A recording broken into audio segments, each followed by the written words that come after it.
we are back. We are back with another what? Another book review, okay? Today, I'm going to be talking about Brian Keene's Urban Gothic, all right? Now, I showed you the cover early. I didn't mean to, okay? But that's just what happened. I'll show you again, all right? One more time. Take a look at that cover, all right? Now, there's another cover. There's another version of the cover that has the main villain on it, and it's very cool looking. That's the first cover that I saw. I thought I would be getting that one, but when I got this, I wasn't disappointed, you know.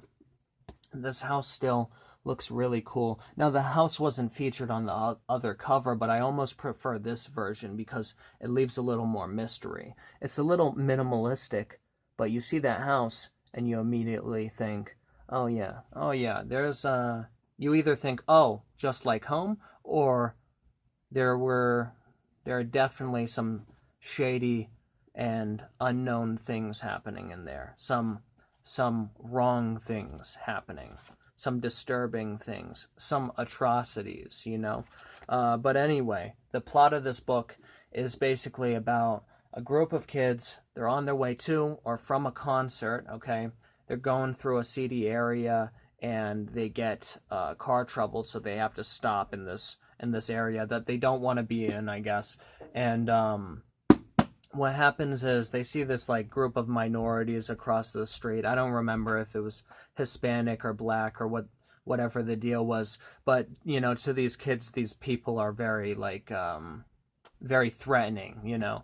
They're kind of put off by them being there. And when this group of strangers kind of calls to them like, hey, what's going on? And starts walking over to them, they immediately overreact, and what they do is they run away from the car and this group of strangers, and they take shelter in there, all right? They take shelter in the crummiest, most decrepit and eerie-looking buildings on the block. And they soon realize that that was a grave mistake, all right? And you realize quickly, you find out early on how big of a mistake it was going in this building. Oh my God, it is good. I don't know if I said it before in the video, but this is definitely one of my favorites. Nothing really comes close except for the ones that I mentioned before. For me, it's The Fisherman, this book, and Heart-Shaped Box, I would say. And then everything else, you know, comes after. You know, I'll only do a review of books that I hold very dear. But also, this is written by Brian Keene, who I had not read anything by previously. After reading this, I gave his novel The Complex a try, but I got bored very, very early on. I got, you know, a little far into it, I guess, and then I was like, no. I may give it another chance another time. I'm not knocking the book completely. I liked a lot about it, but it's nothing like Urban Gothic, okay? It's not supposed to be, but oh my God, is this good? And especially compared to that book and the others that I've tried reading by Brian Keene. I want to go into my favorites about this book. First of all, the villains in this novel. It's basically, and I'm not giving anything away, it's a family of inbred mutant cannibals. That's a lot right there, okay? But oh my God, it's wild. There's a lot that reminded me of House of a Thousand Corpses and The People Under the Stairs and just things like that. I think I mentioned before, no, I could be totally wrong. I've done a few takes of this review, but one of the things that reminded me of The People Under the Stairs was the traps in the house, and you know, like there'll be a hallway that is kind of maze-like and leads to nowhere, or a door and you open it up and there's just bricks on the other side, or you try the window, of course the window's locked, you know, so you find out that the only way to maybe escape this place is by going deeper.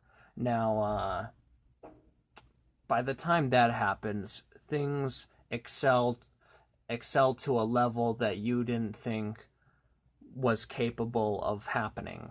I don't know if that was good wording or not, but basically, you know, you thought it got bad, well, it can get 10 times worse. That's the gist of it. So the mutant cannibals in this book are all very interesting and intriguing. There's a lot of different different villainous characters that have disturbing traits and things like that. There's a lot of like fluff horror aspects in it, but all strewn together, I think it ends up being really good for the story. You know, like I don't really have any complaints about this novel other than maybe wanting a little more backstory to the cannibals. But other than that, there wasn't much I had a problem with. There were often times reading this where I was like, "Oh my god, I sort of expected that, but I'm loving that they went that way." You know, like yeah, there were a few things that were a little cliche, but the way they did it in this book was so cool. And yeah, you know, you've got your basic, you know, horror traits or themes. You know, like the main characters make some stupid decisions. You have your main character who's kind of like the leader. You know, you got the person who gets wiped off the slate early on, you know, and then you've got your final girls. You know, it's all, you know, it's all like by the book in terms of like characters and themes, you know, but there's a lot more added on. You know, there's a lot more as you read that unfolds, and it really takes you for like a cool, twisted, disturbing ride, and I loved every part of it. What else would I like to say?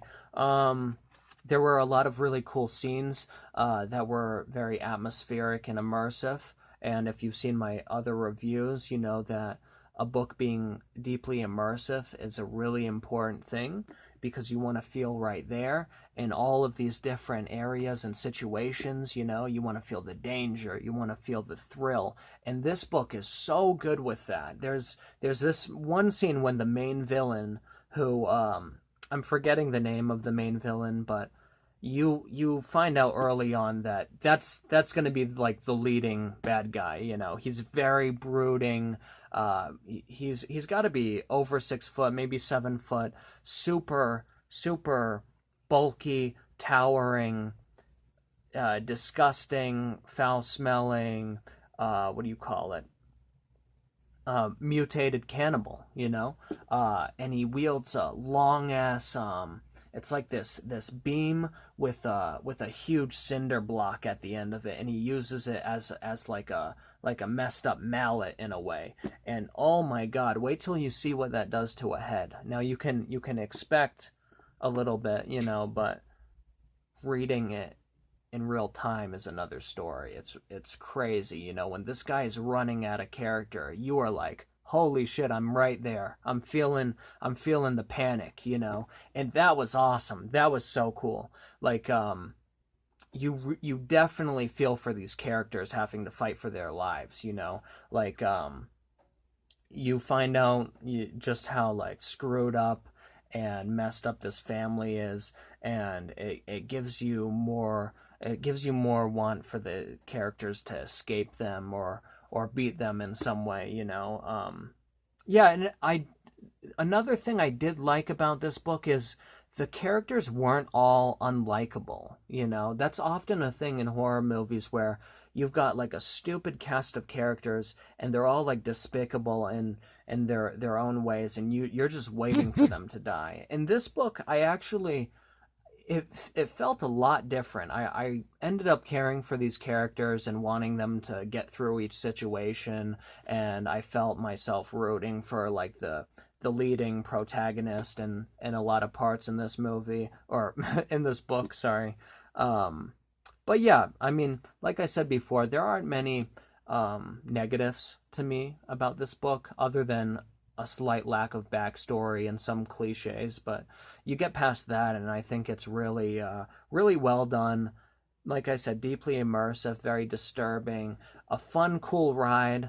There was also a really cool thing going on in this book regarding the neighborhood this is happening in, and unlikely group of people, I guess, grouping together to do what's right, I guess you could say. If you read the book, you'll know what I'm talking about.